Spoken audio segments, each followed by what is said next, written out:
Hello. Sorry, I'm really short. Hello. My name's Leena. I am a poet and a YouTuber and generally just a rent-a-gob. That's what I'm starting to describe my job as. I go around being gobby.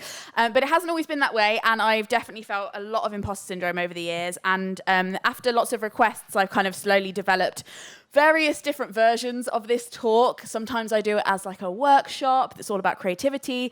Sometimes I do it in a corporate environment. I'm like, yeah, get the job, ask for the promotion. It really depends on who I'm around and what I'm chatting about. But I've always been really passionate about this idea of like people who don't feel like they're supposed to be somewhere, because I think maybe some of it came from how, like, I used to be a Christian and I used to really believe in this idea of predestination. Like, we're always supposed to be somewhere, somebody up there has a plan, and you, at any point with any decision or any moment, you can veer off the plan and ruin everything. And I think that's often like the way that we come across imposter syndrome, is that I'm not supposed to be here and there is a way it's supposed to be and I'm not part of it, or I've made the wrong decision, or I'm not in it. And something that's been really comforting to me over the years is to realize like how random the world is and how actually nobody's really supposed to be anywhere. A lot of the things that people get and the way people end up in the places they are is completely randomly allocated. And in some ways that's kind of comforting. But this kind of, the way I think about imposter syndrome is like separating those two words a minute, because I think we use them all the time and kind of throw it around in loads of different contexts and it kind of loses its meaning. So firstly, the word imposter, sometimes I'm just like, oh, imposter means somebody who's just not supposed to be there and has walked into the wrong room. How embarrassing. But actually the definition of an imposter is a person who pretends to be someone else in order to deceive others, especially for fraudulent gain. So there's an implication there when you say, like, oh, I feel this imposter syndrome. You're actually also telling yourself, like, oh, I'm a little bit evil. Like, I've actually tricked people. There's something really dodgy about me. And I think that's something that we kind of internalize. It's not only that, I accidentally stumbled into the wrong job, or I'm in the wrong genre of thing, or the wrong creativity stream. I've actually done it on purpose. There's something about me that's tried to deceive people. So kind of thinking that about yourself is really strange. And then also just this idea of a syndrome. It's just a group of symptoms which consistently occur together, or a condition characterized by a set of associated symptoms. So it's the way like those kinds of thoughts show up in the way we behave and the things we stop ourselves from doing. And I think sometimes we can think of syndrome as like something that's like chronic, like it's always going to be there, it's always going to feel that way. And to some extent it will, and sometimes it's just about overriding those feelings and going about it anyway. Being used to, I kind of think about it as kind of being a spy when I really can't get rid of my imposter syndrome and I'm like, oh, I'm never going to feel welcome here. I'm kind of like, that's cool, I'll just be a spy. They don't know that I'm not supposed to be here, so I can have some fun until they chuck me out. But anyway, I think there's also something interesting about when we think about imposter syndrome, there's also usually somebody on the other end. Like there's an imaginary person in your head that's about to walk up to you and be like, excuse me, could you leave? How dare you even come here? And sometimes it helps me to put a voice to that thought, that fear, that one person who's going to turn up on your door and be like, no. I also think about it as like the adult bill that I believe is at one point going to arrive on my doorstep. I haven't done some kind of paperwork. I filled out the wrong form. I forgot a certain tax. And one day this sheet of paper is going to arrive on my doorstep and tell me that I owe millions of pounds. And it's not going to happen probably. But I think it's this idea that there's this looming thing that's coming for you. So anyway, I wrote this really silly poem called Oh God, and it is me trying to impersonate this person that I think is going to come up to me and tell me, for me it's to stop writing poetry and to stop posting it on the internet. But I'm sure this could apply to lots of different situations. So it's called Oh God. Oh God. Here she goes again with her poems. Oh, how flickering, how crass. This fluorescent fucking way she's trying to make us laugh.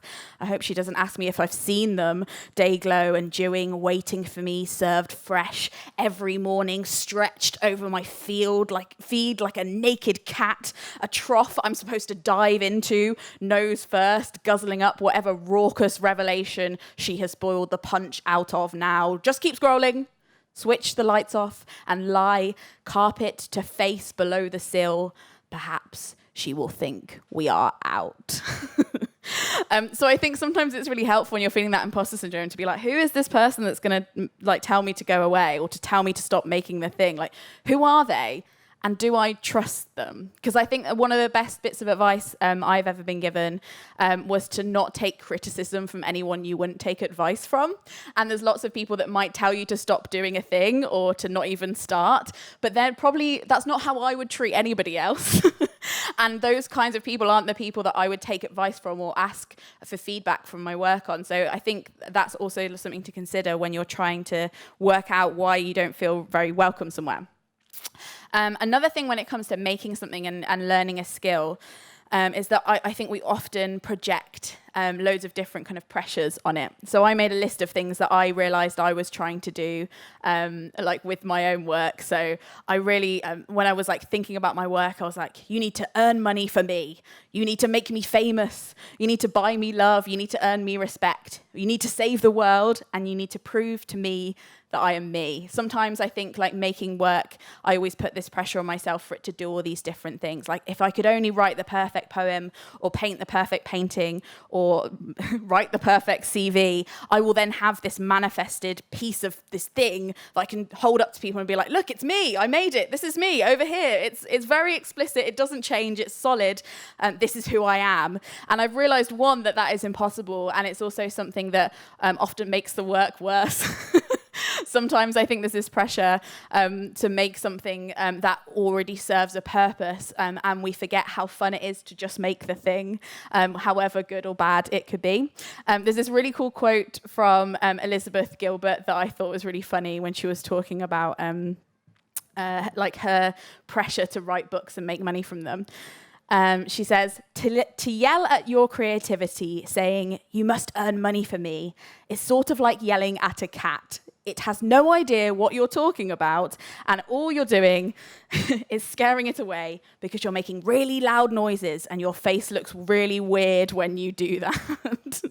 So I think there's this kind of like this childlike part of ourselves that wants to play around with things and make things, but when we put this pressure on ourselves, it can really ruin our enjoyment of it. And even at the end, if we think it's good and people accept it and then they pay money for it, which is apparently the only way we measure whether something's good or not, we haven't enjoyed the process, and we've often changed the outcome because we've been putting a big amount of pressure on ourselves to do that. There's also something called the Dunning-Kruger Effect. I don't know if anybody's heard of this term before, but I'm just going to show you this graph very briefly. It's kind of small. I should have printed it out bigger. Huge regrets. What an imposter. Shouldn't be here. Why can't I? Why can't I do anything right? So this is the Dunning-Kruger Effect, but I'm going to talk you through it. It's basically a graph about when you're learning something. So at this end, there is confidence, and at the bottom, there is competence. So when you start off at anything, you're really bad at it because that's just the nature of humans. You're right at the bottom in this corner. That's fine. It's okay to be bad at something. So your confidence is down, accurately actually, because you are quite bad at it, and your competence is at the beginning as well.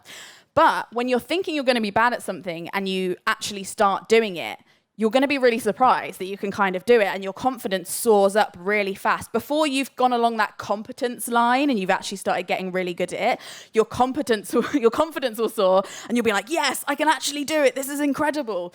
But because you haven't really started to get to know your craft properly, and you haven't like really been able to assess yourself, as you get better at something, your confidence goes down because you're like, oh, actually now I can really see what makes a good poem or a good thing, or like, a good bridge. And this is a really awful drawing of a bridge. And you start to really doubt yourself. And a lot of people stop making things at this point where their competence has been fine and they're really like kind of accelerating down this axis at an amazing rate, but because they were so confident at the beginning because they didn't know anything about their craft, they're like, now I feel awful about what I do. This is so embarrassing. I should probably stop. And actually, when things start to be magic is kind of at the end where you start to gain that competence, but your confidence goes up again because you're able to assess what you're doing and you realize that what you're making isn't that bad, or at least it's not as bad as it was yesterday or the day before, and you're like, this is pretty good. So I think there's also this idea of like us being able to assess our own work and how skewed that can be when you're doing stuff for yourself, and how that's kind of fine. But I also was thinking about this in terms of the workplace. So I think sometimes it's like there's, in the same way with school, there's always like one person who's like naturally good at it and everybody else kind of knows. And that often translates into the art world or the workplace. And there's always somebody who's like, oh, they're just so good at what they do. Like, I can't do that. But I also realized as like I've gone through my career that there's loads of other things that make you really good at what you do that aren't always to do with like the magical Matilda who walks into the room and is like, actually, I can just make things fly naturally. It's incredible. There's lots of people I've met along the way who are really talented at what they do, but they don't stick at it. They're not the person who like takes on a really long-term project, digs their heels in, especially when it comes to things like activism and stuff where you really do have to dig your heels in and be stubborn. There's a lot of people who you might find on your first glance are more talented, in inverted commas, than you, but they don't stick around for the long haul. And I think that actually having sticking power is a talent in itself. Stubbornness is an amazing attribute. And there's also things like morale. So I think sometimes when you're part of a team, there's loads of people who can be really talented, but they don't have the energy to keep a group together and keep people on track. And I think the mood when you're making something contributes to how good it is as much as the thing itself. And you can often, when you watch something or you see something, you can kind of tell whether people had fun making it or it was a chore. Like there's something really kind of, you can't quite grasp it, but you know.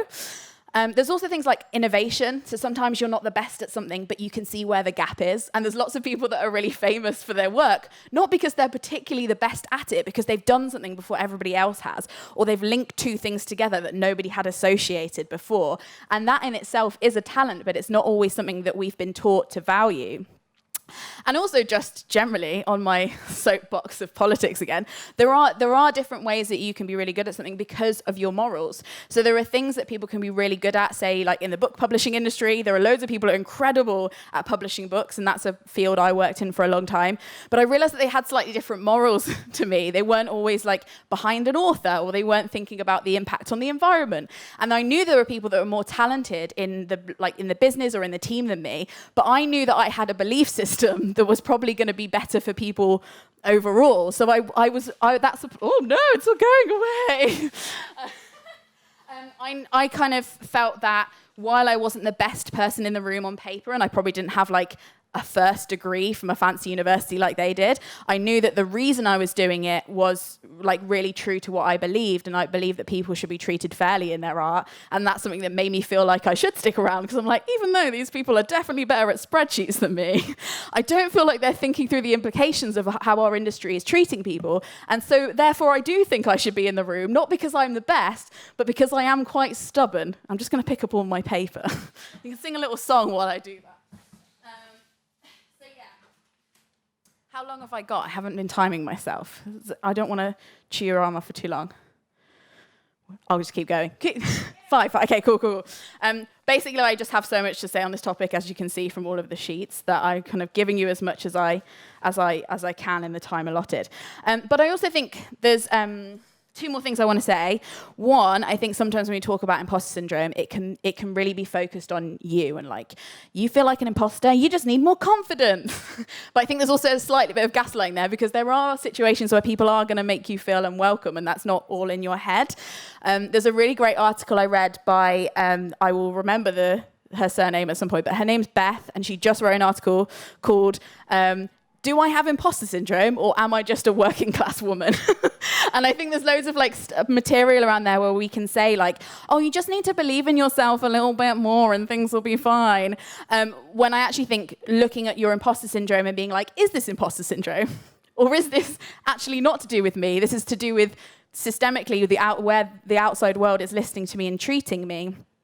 And while, like, obviously this isn't a talk where I'm going to talk about all the systemic ways we can completely change the world, but for me, it's been really good to learn about those things. And as a woman in the workplace, learning that all of the systemic ways that other people are experiencing this, and it's not just me or me being an evil imposter who's like sneaked in the back here, but actually realizing all the systemic ways things are weird.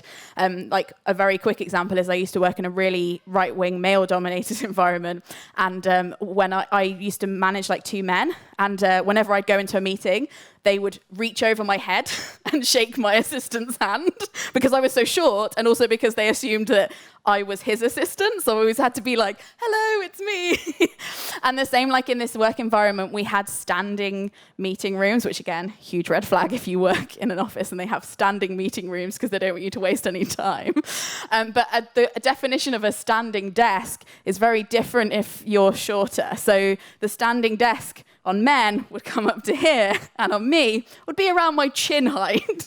So I'd often have to lead these quite serious, like spreadsheet-based meetings and be like, hello everybody, thank you so much for coming. And they're the things like subconsciously can make you feel small and like you're not really supposed to be somewhere, but actually that's like a furniture issue. You know, that's something that's systemic. That isn't me, that's architecture. And again, like if I hadn't really thought about that critically, I could have just been like, why do I feel really small at work? Like, why do I feel like everyone is looking over the top of my head? Like, should I just wear heels? Which I did for a week. and then I thought, no.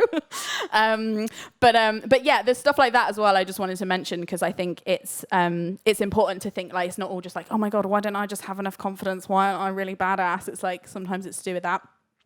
But I wanted to end on an amazing, it's gone in the, no, here it is, it's like the wind swept it away.